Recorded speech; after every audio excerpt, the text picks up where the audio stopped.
Alam mo ba na ang mga babies ay mayroong mga superpowers?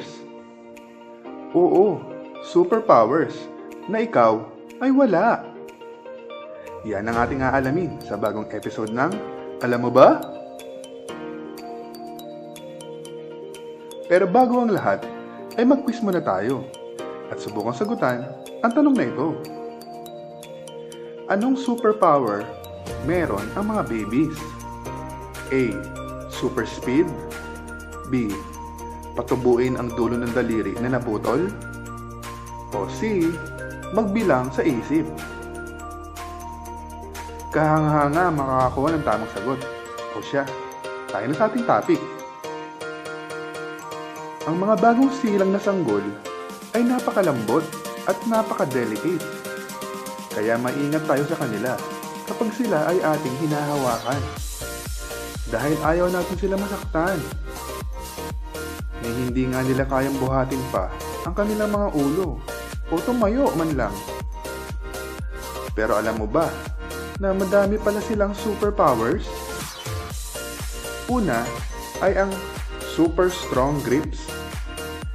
Ang mga bagong silang na babies pala, ayon sa mga siyentipiko, ay mayroong napakalakas na grip na kung saan ay kaya nilang kumapit at sumabit gamit ng kanilang malakas na daliri at buhatin ang kanilang katawan ng ilang minuto.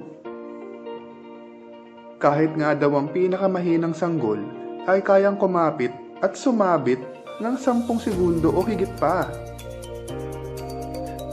Ang sakit sa daliri nun pag sinubukan yung gawin. Kaya nga nag-viral ng challenge na ito dahil walang makagawa. Mahirap ito sa ating mga adults. Pangalawa ay ang super hearing powers. Ang mga bagong silang na babies pala, naririnig nila na sabay-sabay ang lahat ng bagay sa paligid. Tayo kasi ng mga grown-ups na, meron tayong habit na kapag tinutuon natin ang ating atensyon, ay paisa-isa lang.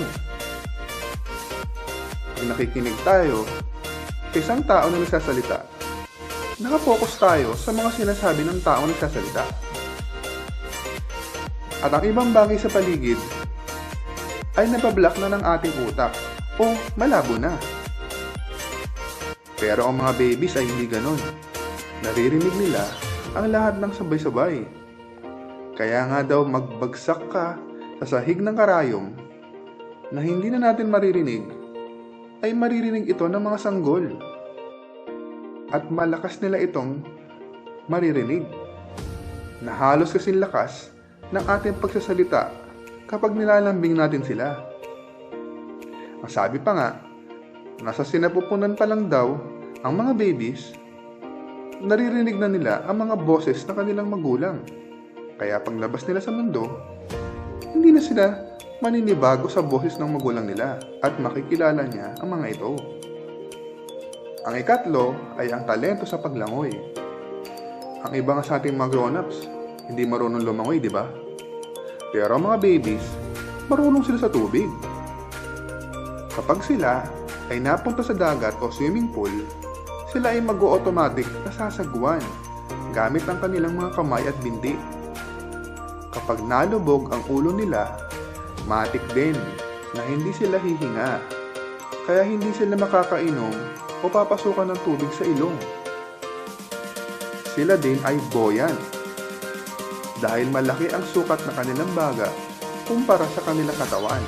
Kaya gaya ng mga bola, sila ay lulutang at hindi basta-basta lulubog.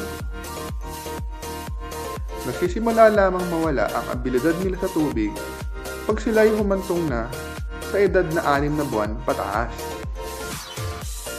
Ang ika-4 na superpowers nila ay ang patubuin ang naputol na dulo ng daliri. Paalala lang po at huwag niyo itong susubukan sa mga babies. Ang mga bagong silang na babies pala ay kayang patubuin muli kapag naputol ang dulo ng kanilang daliri. Pati ang kanilang puso, kapag ito ay nabawasan, ay kaya nila itong muling patubuin at maging buo uli. ito ay talagang superpowers na tayong mga grown-ups ay wala. May mga stem cells pala sa puso at dulo ng daliri ang mga babies. Kaya tulad ng mga butigi at baby mice na pinag-aralan sa laboratorio ng mga siyentipiko, tutubo ulit ito kung sakali mang maputol o mabawasan. Ang ikalimang superpower ng mga babies ay ang healing power para kay nanay. Oo, tamang nadinig mo. Meron palang super healing powers ang mga babies. Pag nasa sinapupunan pa sila, tinutulungan nila ang kanilang mga ina na maging ligtas. Pinalalakas nila ang immune system ng kanilang mga mommies sa pamamagitan ng pag-share nila ng stem cells. Kapag pala nasugatan ng mga mommies o kaya naman ang worst, sinatake sa puso, magpapadala ang baby ng madaming stem cells doon sa sugat o kung heart attack ay sa puso para ito ay pagalingin agad. Kaya bago pa man sila ipanganak, ay pinaprotektahan at minamahalan nila ang kanilang mga mommies. Nawa ay madami kinatutunan at nag-enjoy sa mga kalamang inyong napanood. Huwag kalimutan mag-like at subscribe para sa mga susunod pang kabilib-bilib at kahangahangang kaalaman. I-share niyo ang video na ito sa inyong mga mahal sa buhay at kayo naman na magsabi ng tagline na, alam mo ba?